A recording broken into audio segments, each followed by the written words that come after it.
WBCPCR, সিনি এবং TDH Germany, এটা একটা কোলাবোরেশনে একটা ওয়ার্কশপ হচ্ছে, বলতে পারেন স্টেট লেভেল কনসালটেশন, যেখানে মূল যে জায়গাটা সেটা হচ্ছে একটা সেফ সিটি। হ্যাঁ, একটা শহরকে কীভাবে জেন্ডার সেন্সিটিভভাবে, ইনক্লুসিভ ওয়েতে কীভাবে একটা শহরকে নিরাপদ করে তোলা যায়, যেখানে সকলের জন্য নিরাপত্তা, বিশেষ করে যারা সোশ্যাল ইকোনমিক্যালি মার্জিনালাইজ সেকশন, প্রতিবন্ধকতাযুক্ত মানুষ, জেন্ডার মাইনরিটি বা ট্রান্সজেন্ডার যাদের আমরা বলছি, এই যে মানুষগুলো যাদের সম্পর্কে সমাজ এখনও ততটা সচেতন নয়, ততটা যত্নবান নয়, ততটা মর্যাদা করতে দিতে পারে না, তাদের যে নিরাপত্তা, আমাদের সকলের নিরাপত্তার সঙ্গে, যখন আমরা ইনক্লুসিভ বলছি তখন সেটাই বলতে চাইছি যে আমাদের সকলের নিরাপত্তার সঙ্গে তাদের নিরাপত্তাও কেমনভাবে আমরা সুনিশ্চিত করব। সারা বছরে বারংবার আমরা দেখি যে এরকম নিরাপত্তাহীনতা হচ্ছে, কিন্তু অল্প বিস্তর মূলত পিছিয়ে পড়া যারা সমাজে বিভিন্ন রকম বৈষম্যের মুখোমুখি হয়, তারা এই নিরাপত্তাহীনতায় ভুগছেন। তো সেটাকে আমরা কিভাবে সুনিশ্চিত করতে পারি, যে বিষয়গুলো আমরা গুরুত্বপূর্ণ মনে করি, এবং যেমন ধরুন ক্লাইমেট চেঞ্জ, সেটা নিয়ে আমরা একটি অসরকারি সংস্থার সাথে কোলাবোরেশনে কাজ করি। বিভিন্ন ধরনের, ধরুন প্রতিবন্ধকতা বিষয়টা, সেখানেও আমরা কোলাবোরেশন করি। যে কোনো গুরুত্বপূর্ণ ইস্যু যেটাতে আমাদের মনে হয় যে শিশুদের অধিকার নিয়ে তার সাথে লিঙ্ক আছে, সেই ইস্যুটার মধ্যে দিয়ে আমরা শিশুদের অধিকারগুলো সুনিশ্চিত করতে পারবো বা শিশুদের নিরাপত্তা সুনিশ্চিত করতে পারবো, সেই বিষয়গুলি নিয়ে আমরা নিজেরা যেমন বিভিন্ন রকম কনসালটেশন করি এবং সকলকে যোগ দিতে বলি, সেরকমই আমরা বিভিন্ন অসরকারি সংস্থা যখন আমাদের কাছে আলোচনায় আসে এবং তারা চায় যে একসাথে কাজ করা, আমরা নিজেরাও তো কনভার্জেন্সে বিশ্বাস করি, কারণ এটা একটা স্টেট লেভেল কমিশন, আমরা কিন্তু নিজেদের কাজগুলো ডিস্ট্রিক্টের সাথে কাজ করি।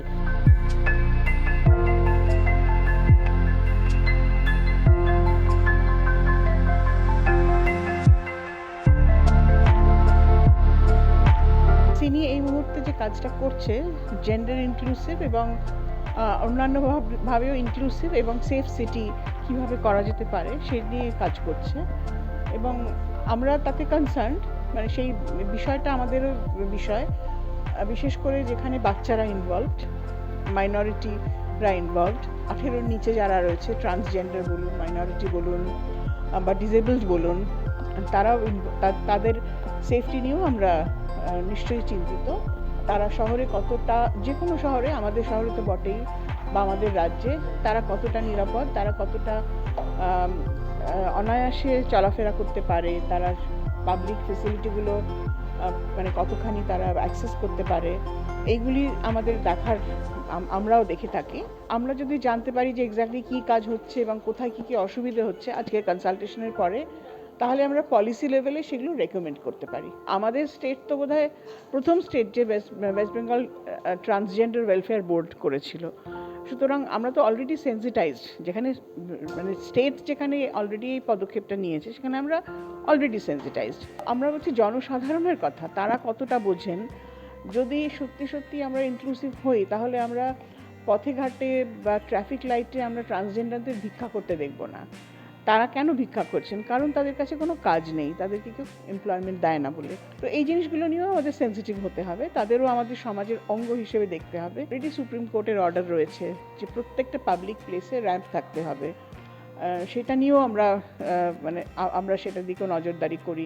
এটির আয়োজনে পশ্চিমবঙ্গ শিশু অধিকার সুরক্ষা আয়োগ, যৌথ সহযোগিতায় TDH জার্মানি এবং the child in need institute CINI, gender sensitive এবং সেফ শহর আমরা কি করে গড়ে তুলতে পারি।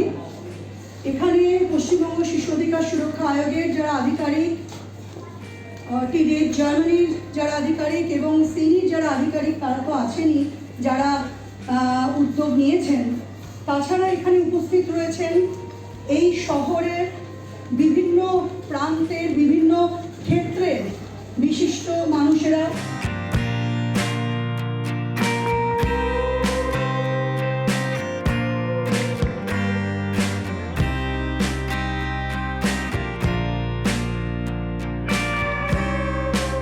আজকের থেকে নয়, এর আগে যিনি ছিলেন অনন্যাদি ছিলেন, এরপরে সুদেশনাদি এসেছিলেন। So we are basically always in collaboration with the priorities of the state. তারাও একটা ন্যাশনাল ম্যান্ডেটের উপর কাজ করে, তো সেটা যারা এনসিপিসিআর সেই ম্যান্ডেটের উপর কাজ করে, তো তাদের সাথে আমরা ওতপ্রোতভাবে জড়িত হয়ে কাজগুলো করি। মূল উদ্দেশ্য একটাই, শিশুর সুরক্ষা, সেটাকে এনশিওর করা। এবং যার যতটা ক্ষমতা আছে, এসসিপিসিআরের কিছু ক্ষমতা আছে, অর্গানাইজেশনের যেমন সিনি তাদের কিছু ক্ষমতা আছে, শুধু এখানেই আটকে নেই ব্যাপারটা। এর সাথে ডিসিআরটি আছে, পুলিশ আছে, রেলওয়েজ আছে, বিভিন্ন লোকের দায়িত্ব আছে। সেই সমস্ত দায়িত্ব যাদের আছে তাদেরকে আমরা এনার্জাইজ করার চেষ্টা করছি যাতে তারা এগিয়ে আসে। এবং এই মূল যে উদ্দেশ্য এখানে, যে আজকে আমরা দাঁড়িয়ে আছি শহরের মধ্যে, তো সেই শহরের যে প্ল্যানিং প্রসেস হয় সেই প্রসেসে বাচ্চাদেরকে ইনক্লুড করা এবং তাদেরকে গোনা, তবেই তারা সার্ভিস পাবে, এইটাই আমাদের আশা। আমার যেটা জেন্ডার, সেটা আমার অধিকার, সেটা আমাকে সংবিধান দিচ্ছে। সেই অধিকার যারা খুব ছোট তাদেরকে তাদের বড়রা নিতে সাহায্য করবে, আর যারা বড়, আমার আপনার সকলেরই এই অধিকার আছে। আমি নিজেকে যেভাবে সমাজের সামনে, পৃথিবীর সামনে নিজেকে যেভাবে প্লেস করতে চাইছি, সেটা আমার অধিকার। আমার অধিকার, সেটা আপনার ভালো নাই লাগতে পারে, কিন্তু আমার এটা অধিকার এবং সেটাই বোঝার, এবং সেই অধিকারটাই আসল। রানার রিপোর্ট, এস নিউজ। আমরা বুদ্ধিমান, আমরাই আমাদের জীবনের পথ ঠিক করব, বাঁচব। আমাদের বাঁচতেই হবে, আমাদের বাঁচার অধিকার আছে, সবার শিক্ষার অধিকার আছে, সবার আবেগের অধিকার আছে।